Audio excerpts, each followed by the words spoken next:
So many years in China, the Hmong were forced to migrate by war. In the 1700s, the last Hmong king, Song Na, was bribed to surrender. He was promised to be treated well and to receive much greatness. But instead, he, his officers, and advisors were taken to be tortured to death.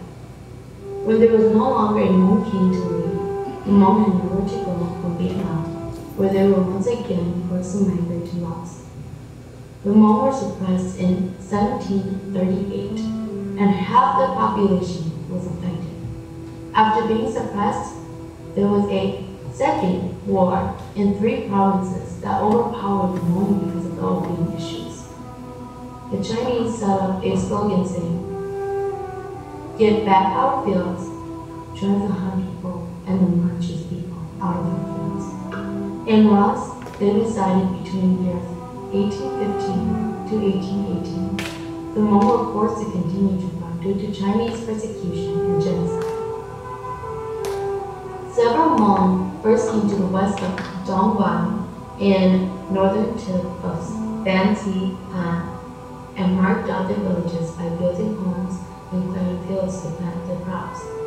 But they only stayed in that area for a few years before they moved to Xinjiang province because of Zhong Na, a Chinese opium merchant who convinced them that they could make money because of the fertile lands that were unused by the Lao.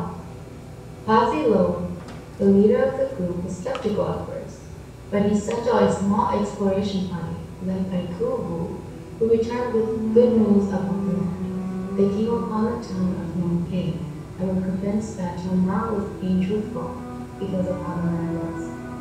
A large group was then sent to settle first, and soon the entire group had relocated in the mountains of the Nong He area. Pazi Lo also had another motivation. Zhong Na said that he would make him king, and in the process of being there, they had an issue with tigers because it was a misdemeanor. The tigers were no longer a threat. Members of the Li and War clan demanded to have more representatives in politics, and so Li Keqiang from southern Sichuan struggled for a leadership position. A compromise was made, and Ye Fu was responsible for all members, while Lo Keqiang would govern the remaining Hmong. Zhong Kai Mo soon became another Keqiang for the Hmong clan, and so the authority was divided even further. The Khmu people told Hmong that they had to pay tribute to them because it was their land. The Hmong agreed and sent crops and other types of food to them. All was good until the Khmu became interested in the opium from the Khmu and demanded that all the tribute must be paid with opium. Since this was the only cash crop, they refused, and the Khmu responded with violence. The Hmong gathered their flint, glass, and crossbow and sacked their villages. After the fighting, they forgave the Khmu and were willing to live in peace with them, as well as they would too.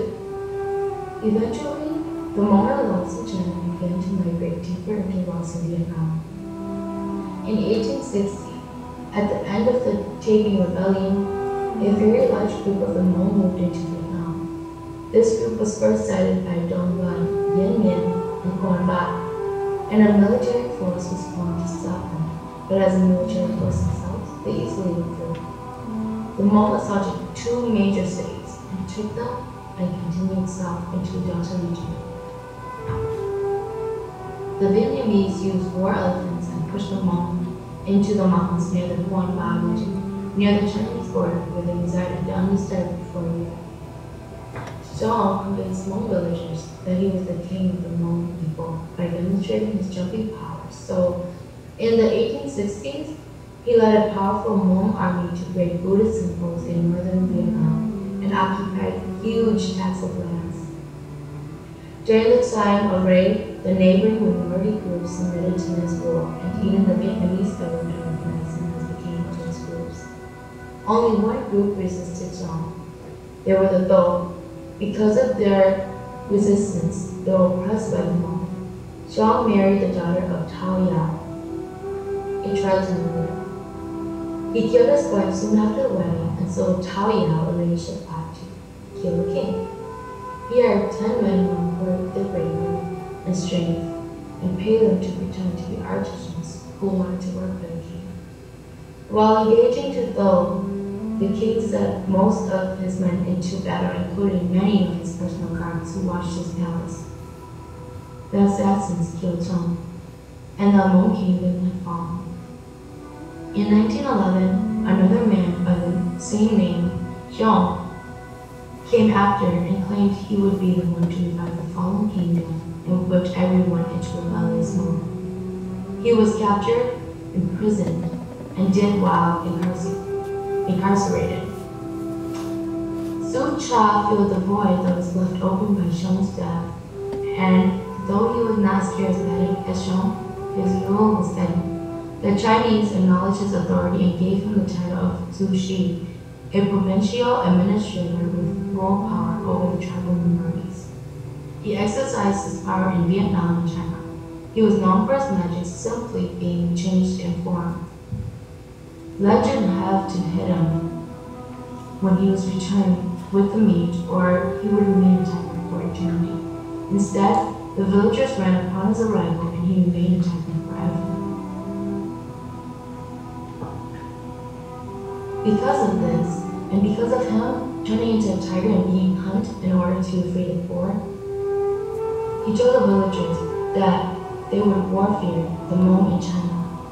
And China would have been divided into 5 main branches: Hong, red; He, black; Bai, white; Hua, flowery; and King, green, Hmong.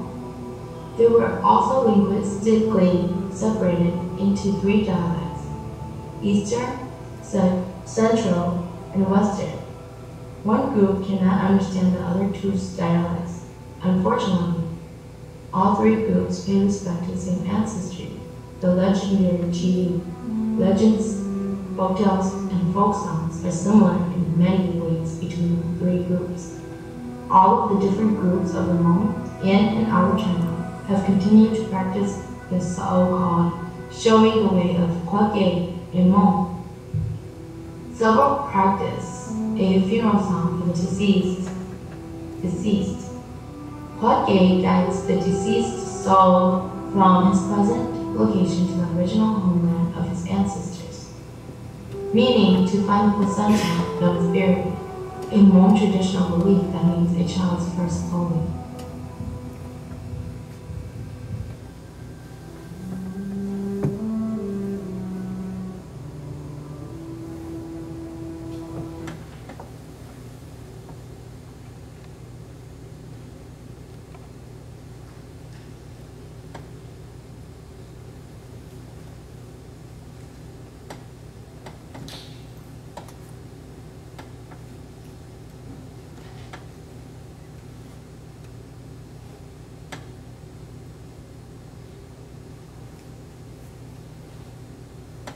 The spice trade and attempts to find an alternative Silk Road to the east inspired European explorations, which led to expeditions and imperialization.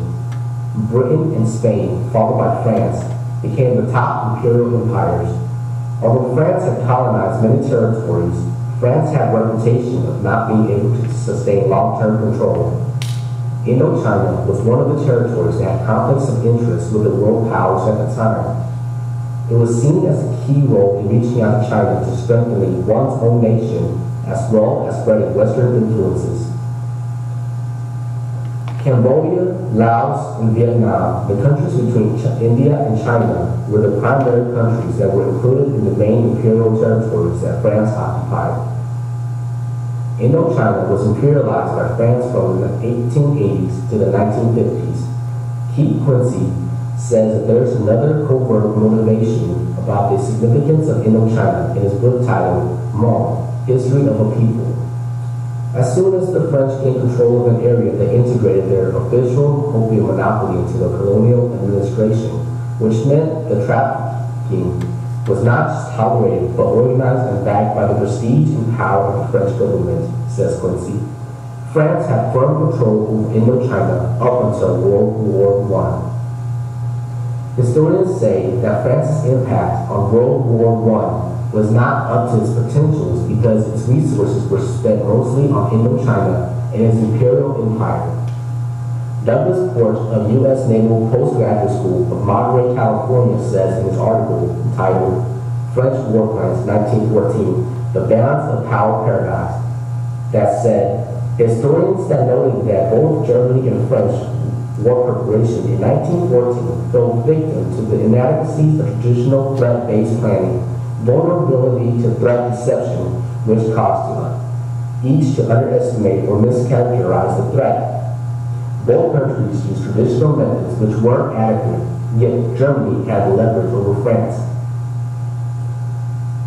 At the peak of World War I, with France in the war to end all wars with the Allied nations against the Central Powers, France's presence in Indochina and its interaction in the region caused a mini war against the indigenous Hmong people over heavy taxation. Opium turned into a cash crop, which was fueled by the international drug market and the addiction of native tribesmen in the Indochina region. Since its presence in Indochina, the French heavily taxed villages and people. There are historical accounts of families having to be forced to sell their children to pay for the taxes. Such events led to rebellions against the French. Many Southern Hmong and other indigenous people retaliated to force France out of that region. A notable figure from that war was Phut Dai Hu, who was well known and believed to be surrounded by superstitious abilities and was notoriously known for going into battles in monk clothes and described by French soldiers to have the resemblance of a barbarian. Although outnumbered, Phut Dai's troops won many battles with little to no casualties.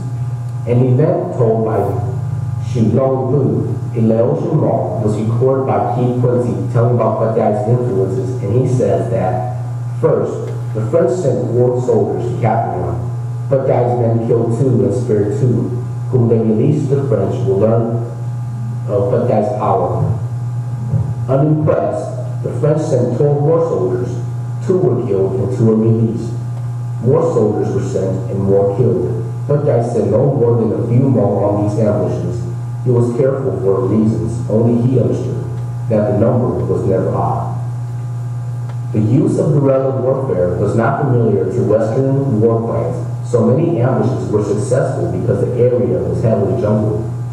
The war became known to the French as Guerre du Fou, to Americans as Mad Men's War or War of the Insane, and to the Hmong as Phut Dai.